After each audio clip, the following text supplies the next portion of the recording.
Yo, what is up?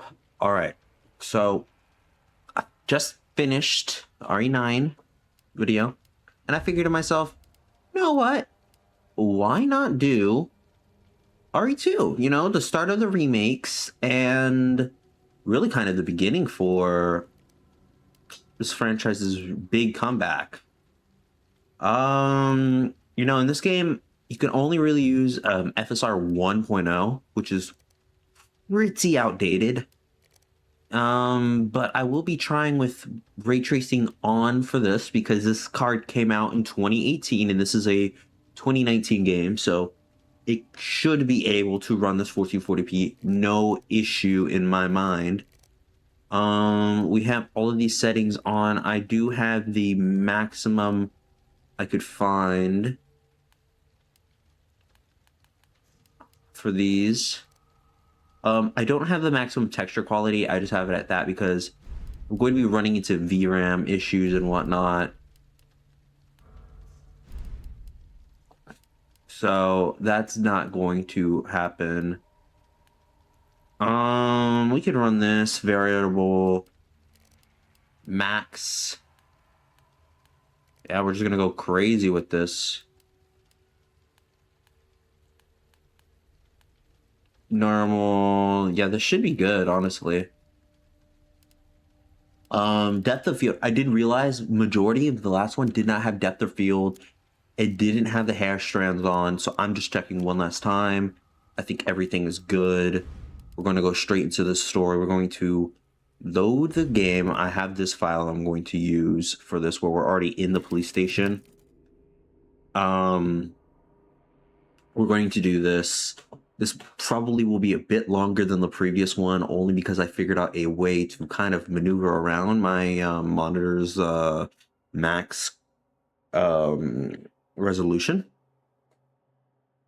to where I could technically display higher. So we're going to give it a minute for it to basically lock in and start loading things up. Okay, I think everything is loaded good.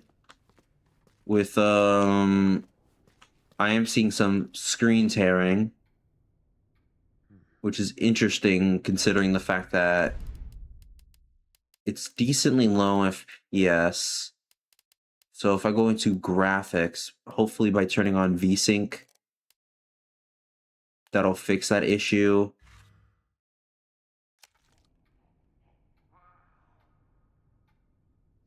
It fixes it quite some bit. Although it does seem like I'm locked at 60 now. Oh. Marvin, no! Marvin. Oh no. No, not Marvin.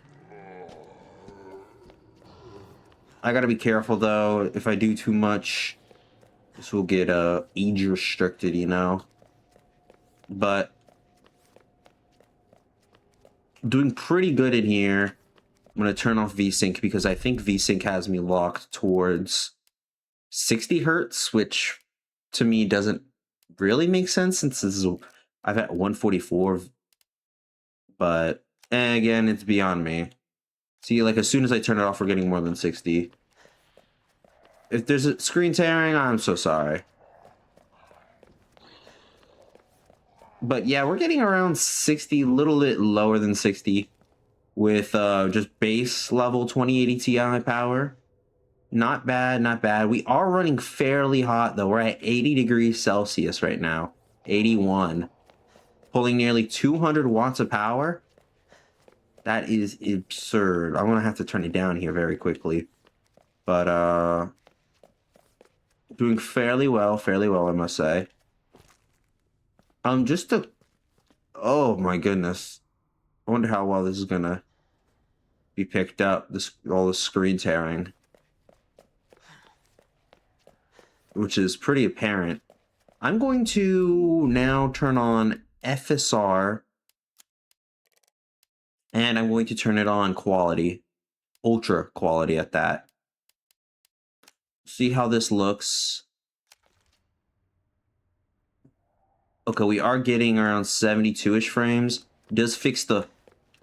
Oh, it doesn't. Not perfectly. Oh my gosh. I wonder what causes all this screen tearing. To me, it doesn't make too much sense. But hello, Leon. Le goat. Le Leon goat. But yep. That is this. Oh, I'll basically just stand here and just turn on different ones so you can get the sense of what this will run at certain things.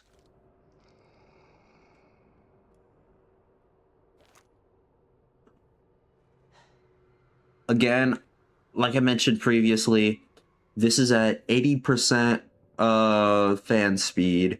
I do have the power maximum put to 123 and the voltage maximum at 59%. So take that as you will. Le goat Leon. Le goat Leon. We're going to now go down to graphics and we're going to go up to 4K. Also, this is the highest it can go, 4K, with no upscaling whatsoever. And we're getting around 40-ish frames. That is, to me, pretty wild.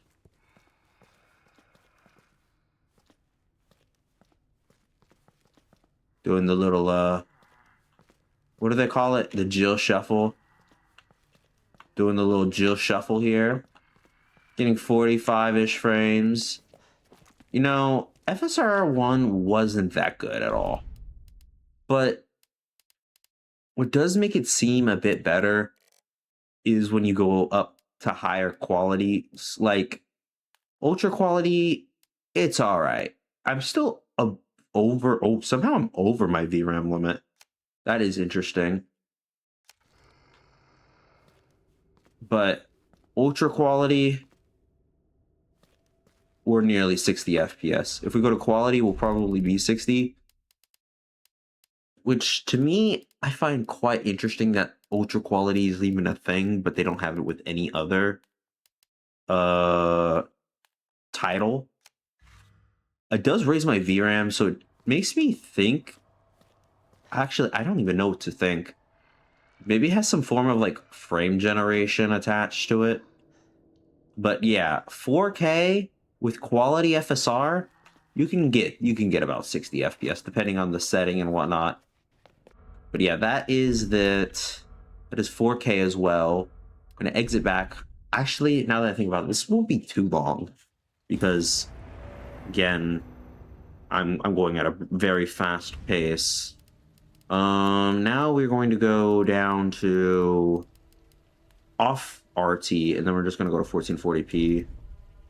So if you tune the settings, you should probably easily be able to get refresh rate at 1440p. Of course, now things look a little bit odd. Do I still have FSR on? I think I do.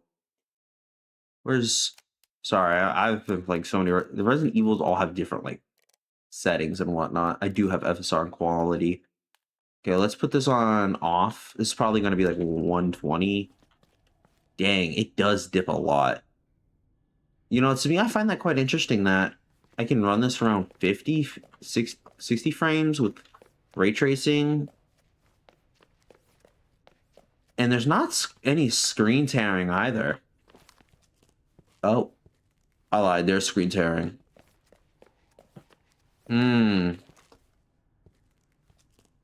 Let's go back up here. Marvin, no.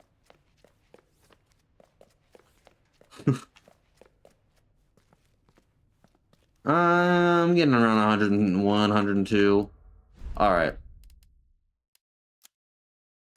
Now we're going to go to graphics or borderless window. We're going to go to 4K native.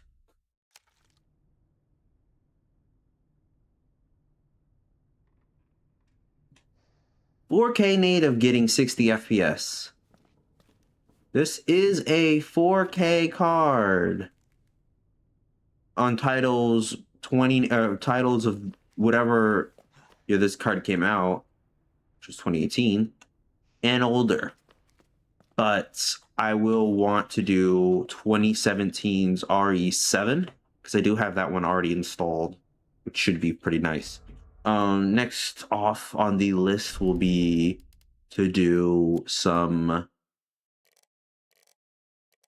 quality for ultra quality 4K.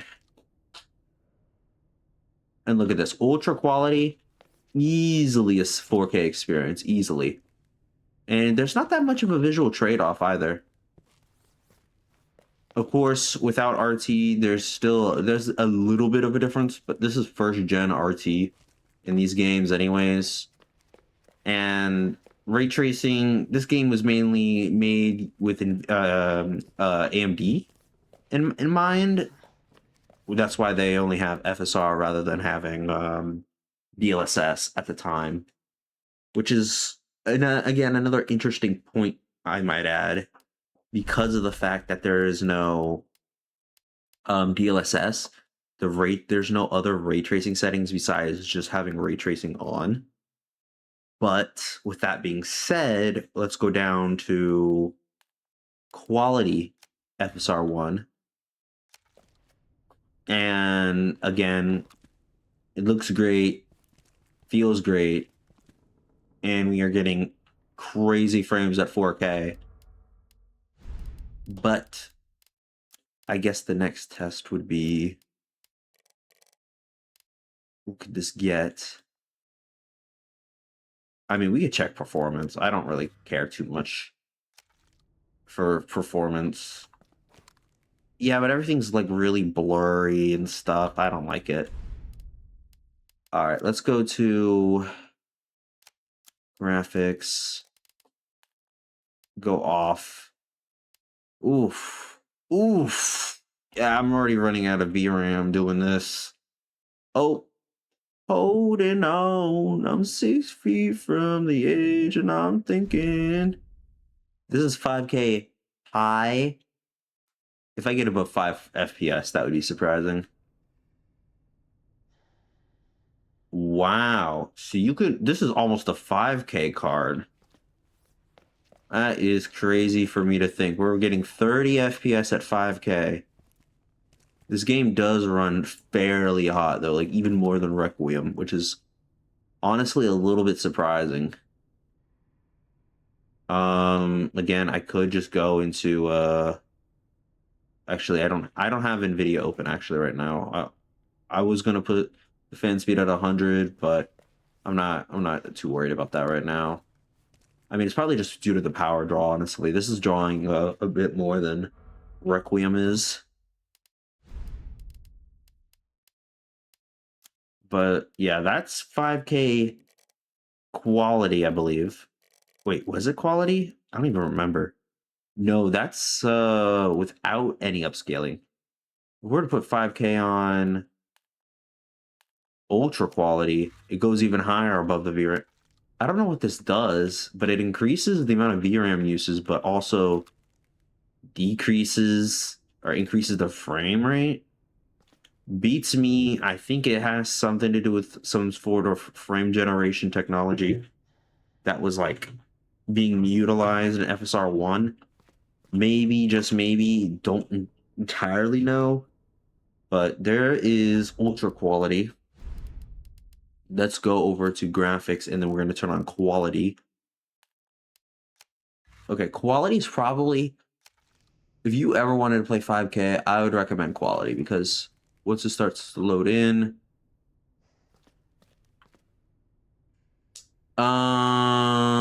that's interesting. Why is this playing as if it's at native 5K? Oh, because I turned it, it's at native 5K, whoops. That's a little embarrassing. Oh, okay. I don't know if you noticed that. but just you should have seen the power draw for a moment. Okay, pause this for a second. I'm going to turn on the fan speed to 100 because this is getting crazy. All right, I'm back. I turned it up to 100% fan speed, and 5K on quality FSR1, we are able to get. Keep in mind, this is quality. I'm not lying to you. I'll show you once more. Oh, if it'll load.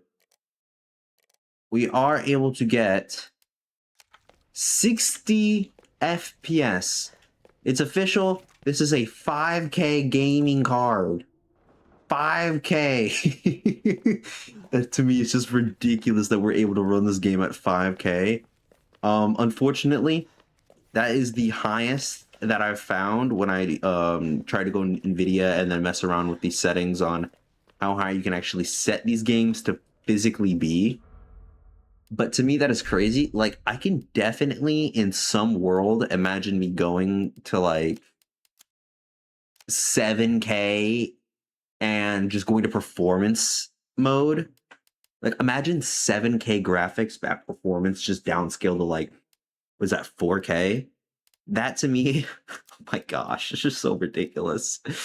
Like, if we were to go to performance, right? That's only like what? 4K would be quality. 1440p would be balanced, and then 1080p would be.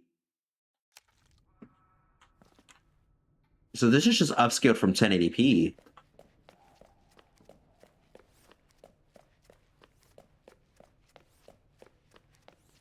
Which is not bad.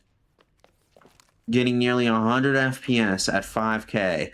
Performance FSR1, mind you. Now, if I could use DLSS, this would probably be a bit of a different story. I have found that these graphics cards perform better on older Transformer models. Maybe I think it's due to the utilization of the AI tensor cores. I was trying to pronounce that the last video, but I could not. Because this card has significantly less than like the 3060 does and the 30 series. Actually, put up a fact check on that. Put a little check mark if I'm right and a little X and do the noise, you know what I'm saying? But anyways, because of that fact alone, I believe that these are just not as good at upscaling. Okay, I'm spitting a lot of misinformation here. I completely apologize for that, but I'm just going to tell you the actual truth of the matter. So the 3060, or at least the 3060 Ti, is 152 tensor cores, whilst the 2080 Ti has 544. But there's some technical truth to what I said because the 3060 Ti does have better generation of cores, so it does have a higher theoretical limit towards the performance that it could get, and also the improved power efficiency attached to that, which could be a big reason why instead of getting the 2080 Ti, you were to go towards the 3070 or even the 3070 Ti if that's within your budget.